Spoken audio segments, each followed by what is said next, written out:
Bom, e para começar, acho que é interessante, né, partir do passado para o presente. Porque até não tanto tempo assim, a China não estava perto de ser uma potência. Tudo bem que se pegar o passado mesmo, a China foi potência durante a maior parte da história. Mas ela era um país extremamente pobre. O Brasil já foi muito mais rico do que a China e, no entanto, muito a partir do governo do Deng Xiaoping, a China começou a decolar e não parou mais. Mas como foi essa mudança de um país que estava extremamente atrasado, com uma população muito pobre, uma economia totalmente fechada, para se tornar hoje a segunda maior potência econômica do mundo, com muita gente contando os dias para que ela venha se tornar a primeira, passando os Estados Unidos? O que levou a China a essa grande escalada? Bom, analisando a história recente da China, a gente vê que realmente esse fenômeno ele aconteceu nas últimas décadas, né? De abertura comercial, principalmente depois da década de 80. E a China deu um grande salto, né, de ser a oitava economia do mundo para ser a segunda maior economia do mundo agora, e caminhando a passos largos para se tornar a grande hegemonia global. As apostas variam, mas é quase que consenso que vai ultrapassar os Estados Unidos ainda nessa década. E a China é um milagre econômico incontestável. Então o socialismo dá certo? É isso que você está falando, Fabiano? O que eu estou dizendo é que do Você já ponto vai de começar vista assim com os dois pés no peito. factual, é um case interessante de ser analisado. É só olhar os indicadores do país. Eles partiram de uma renda per capita de $800, né, para $10 mil hoje, per capita ano. Né? É uma ascensão da classe média. Uma potência hoje tecnológica. A população que antes era paupérrima, hoje já está num patamar um pouco melhor. Uma população que era rural, hoje é uma população majoritariamente urbana. Então a China caminha, sim, a passos largos. Como você mencionou, é uma cultura milenar, é uma história milenar, é muito interessante, por sinal. E quem quiser aprender um pouco mais, recomendo o livro do meu amigo Ricardo Jeromel também, O Poder da China. Jeromel já esteve aqui. Mas pode ser só o começo de um grande império que está surgindo. Né? Então, eu acho que não dá para negar que é uma história de sucesso econômico. Né? Claramente é um modelo diferente do que a gente vê em muitos lugares do mundo. O Oliver vai comentar um pouco mais. Tem desafios peculiares a esse contexto, tem oportunidades também. Agora não dá para negar que a China entrou no mapa econômico. Totalmente integrada, ela é a maior parceira econômica de mais de 130 países. Ela deixou de ser um ponto no mapa e passou a ser um player relevante e globalizado. Inclusive do nosso, né? Inclusive do Brasil. Então, a China, ela se tornou grande demais para ser ignorada. Ela precisa entrar no radar não só dos investidores, mas dos governos, dos reguladores. Ela tem um protagonismo inquestionável no cenário global. Se eu posso só adicionar essa pergunta, né? Responder Não, por essa favor. pergunta. O socialismo deu certo na China, então? É interessante porque o modelo chinês confunde muitas pessoas, porque, por um lado, é um país com traços socialistas, é um estado de partido único, e se o Lenin voltasse a viver hoje, ele claramente ia reconhecer exatamente o que ele descreveu de como deve operar um estado de partido único. O Partido Comunista controla todos os aspectos do dia a dia das pessoas, que é algo inimaginável, né? Ou seja, imagine o Estado brasileiro determina quantos filhos uma família pode ter. Ou seja, o Estado tem uma presença que é muito maior. Ao mesmo tempo, na economia, por décadas, empresas tiveram uma imensa liberdade também. O que a gente está vendo agora é uma espécie de tentativa do governo em controlar empresas que por décadas tiveram realmente uma economia gigante ao seu dispor. Né? A economia cresceu de maneira incrível por 40 anos, basicamente.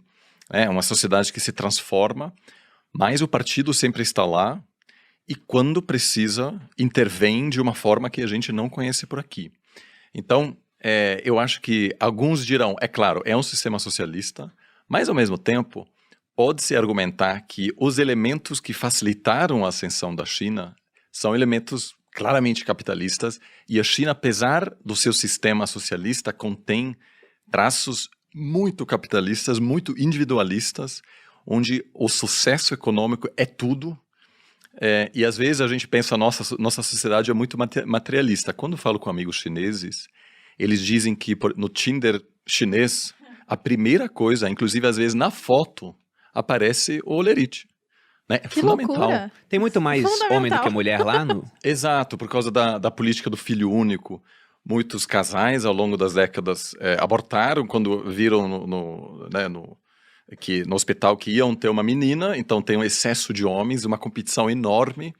E daqui a pouco a gente vai falar disso, o setor imobiliário é fundamental para a cultura chinesa, porque não dá para casar sem ser dono de um apartamento, pelo menos. Né? Então, assim, também muita distorção e muita coisa que para nós é diferente, que aos poucos a gente precisa conhecer, porque, eu concordo plenamente, a gente não tem como pensar mais sobre o futuro da economia global sem a China no centro. Não, é até interessante que a nossa história ela é ocidental, né?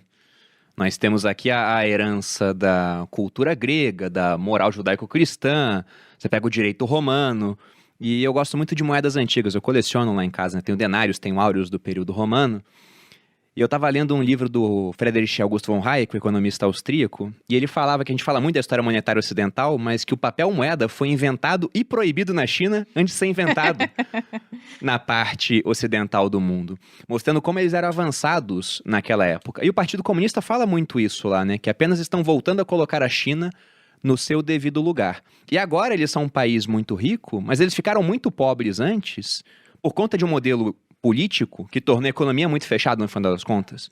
Por conta de uma revolução cultural, você não tinha empresa, e aí depois nós tivemos essa abertura. E como é que funcionou essa abertura naquela época, lá no começo? Porque as empresas tinham muita liberdade, mas isso não era em toda a China, era em alguns locais específicos, né? Nas zonas econômicas especiais. Pode falar um pouco disso pra gente? Claro, então, e também certamente você saberá comentar até mais do que eu, né? Assim, do ponto de vista político, o partido sempre foi muito pragmático. Muitas vezes a gente pensa, poxa, um governo socialista, enfim, tem sido na história muito mais pragmático do que os governos soviéticos, por exemplo. Inclusive rachou em algum momento com a Rússia, porque percebeu que era preciso adotar uma outra estratégia, e foi justamente nesse momento que o governo americano percebeu que havia um espaço, na época do Kissinger, de se aproximar da China, iniciar uma relação econômica e aproveitar dessa abertura. A China sempre fez muitos experimentos, muitos bem-sucedidos, outros não, em zonas especiais, e fez uma análise bastante rigorosa de como, por exemplo, uma abertura, como o direito a ter uma empresa privada ia impactar indicadores econômicos, como ia impactar a sociedade.